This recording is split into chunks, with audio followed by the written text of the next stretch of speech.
মা আমি থাকতে এটা আমি অ্যালাউ করবো না। যে যাই বলুক না কেন, যতই ঝগড়া করুক না কেন, আমি এক্ষুনি ভগবতীর কাছে যাচ্ছি। আর এইটা নিয়ে কেউ ঝামেলা করবে না, আগে থেকে বলে দিলাম। না জানি কত ভয় পাচ্ছি মেয়েটা অন্ধকারে।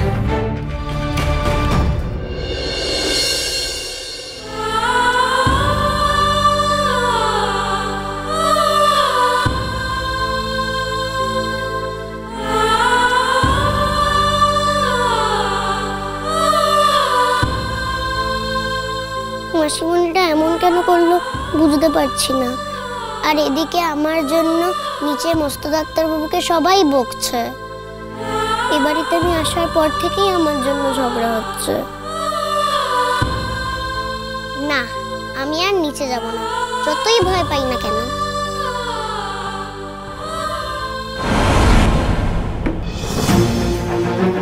দ্রোণ, তুমি যাবে না। তুমি যাই বলো না কেন আমি তোমাকে যেতে দেবো না।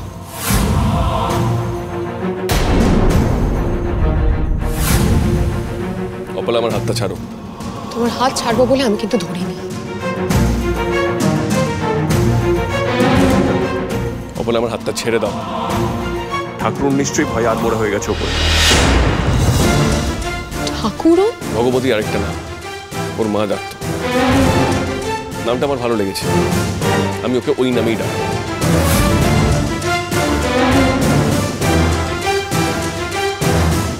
কেন? ওর মা যেই নামে ডাকে তুমি সেই নামে ডাকবে কেন? তুমি সেটা তো আপত্তি করবে। তুমি অদ্ভুত। তুমি আমার হাতটা ছাড়ো, মেয়েটা ভয় পাচ্ছে। না, ছাড়বো না। ওই ডিম্পির জন্য তো এত চিন্তা দেখি না তোমার। আজকে রাতটা বরং তুমি ডিম্পির সাথে থাকবে। ডিম্পিকে নিয়ে ভাবার অনেক লোক আছে, ঠাকুরকে নিয়ে ভাবার কেউ নেই। ভাগ্য ওর মাকে ওর থেকে কেড়ে নিয়েছে, তাই চারপাশে কেউ নেই। দ্রোণ চিরকাল তার পাশে ছিল আর থাকবে।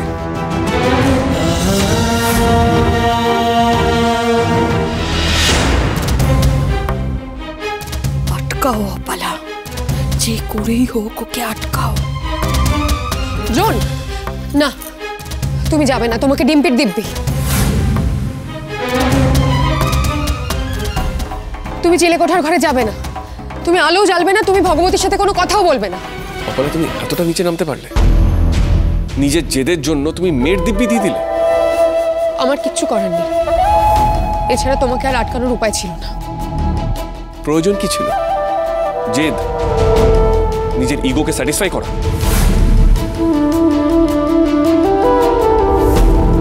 ধরে নাও তাই। যাক, অপলা তাহলে সঠিক চাল চলেছে। আর কথা বাড়াস না না বাবা, ছেড়ে দে না, ভগবতীকে ছেড়ে দে।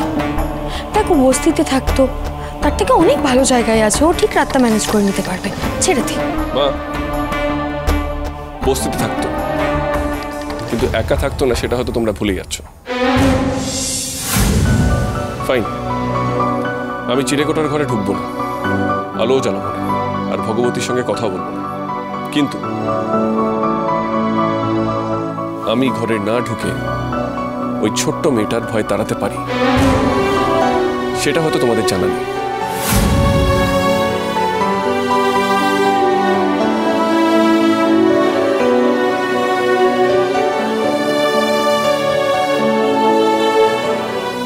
এটা কি বললো দ্রোণ? কিভাবে দ্রোণ ভয় তাড়াবে ভগবতীর, তাও আবার ঘরে না ঢুকে? না, যাব না, আমি কোথাও যাব না, এখানেই থাকবো।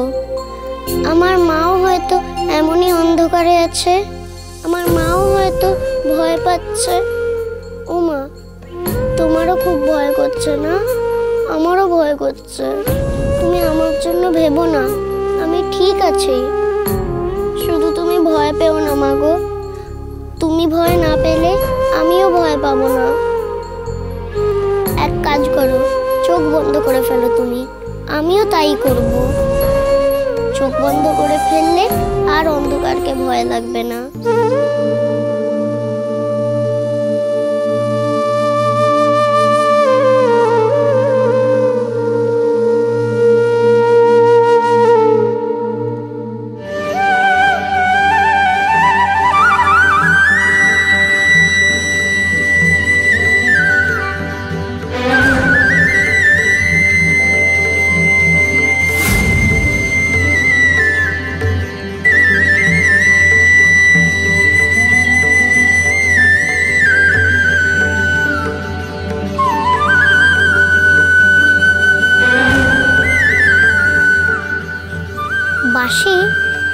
বাঁশির শব্দ কোথা থেকে আসছে?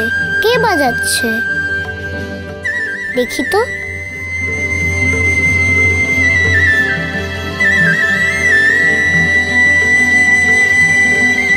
না, যাব না, কিছুতেই বাইরে যাব না আমি। তুমি আমাকে দিব্যিও দিলে অপালা, ডিম্পি। রেখেছি, আমি আমার কথা রেখেছি। এসে দেখে যাও, ঠাকুরুনের সঙ্গে কথা বলিনি, আলো জ্বালাইনি, ওর ঘরেও ঢুকিনি, কিন্তু ঠাকুর জানে যে আমি কথা দিয়েছি ওর খেয়াল রাখবো। সেই কথাও আমি রাখবো। আমার বাঁশি শুনেই ঠাকুরুন বুঝতে পারবে যে ও একা নয়।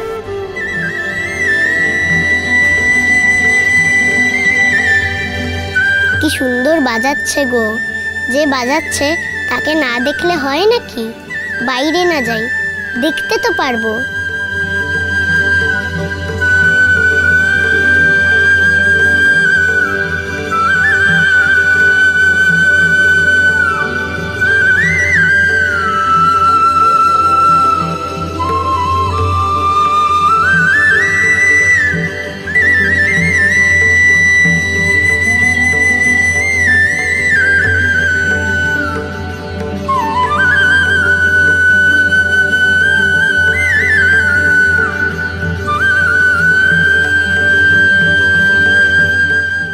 বাহ, এ তো দারুণ বুদ্ধি করেছে আমাদের দ্রোণ। ঘরে ঢোকা হলো না, আলো জ্বালা হলো না, কথা বলা হলো না, অথচ ভগবতী বুঝলো যে ওর জন্য কেউ আছে। বাহ। সবচেয়ে বড় লাভ কি হলো বলতো? দ্রোণ যে এত ভালো বাঁশি বাজায় সেটা তো আমরা ভুলতেই বসেছিলাম। কতদিন পর শুনলাম। আর জেগে থেকে কি হবে, চলো ঘুমোতে যাই। হ্যাঁ, আর জেগে কি হবে? আর তো কোনো চিন্তা নেই। যা, তোরা শুয়ে পড়।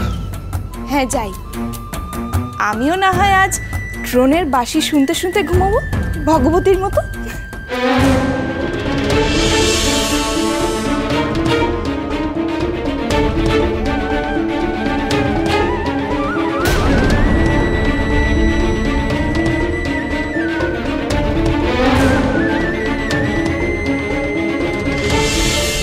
কিছু একটা করুন, যেটা হচ্ছে সেটা কিন্তু ঠিক হচ্ছে না।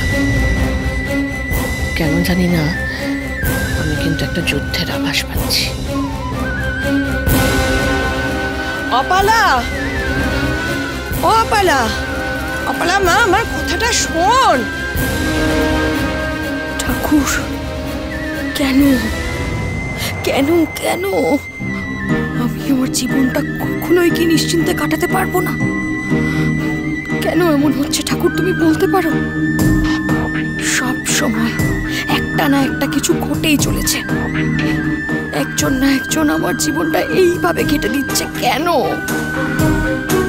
নিজের মেয়ে নয়, এটা জানার পরও দ্রোণ ভগবতীর জন্য এত করছে। কিসের টানে? কেউ তো কোনোভাবেই ওকে আটকাতে পারছে না। না না না, এসব কিসের ইঙ্গিত দিচ্ছ? কিসের ইঙ্গিত দিচ্ছ তুমি আমাকে? আমার এত চেষ্টা সত্ত্বেও কি দ্রোণের মেয়ে তার মা বাবাকে এক করে দেবে? কিন্তু তাহলে আমার কি হবে? দ্রোণ আমার স্বরূপটা যদি জানতে পেরে যায়, তাহলে ও কি করবে আমার সঙ্গে? ভগবতীকে আমি বাড়িতে থাকতে দিইনি। এইটুকু জানার পরই দ্রোণ আমার সাথে কিরকম একটা ব্যবহার করছে, কিরম ভাবে কথা বলছে। আর ও যদি আমার আসল রূপটা জানতে পারে, তাহলে আমার আসল রূপটা দ্রোণ সহ্য করতে পারবে তো?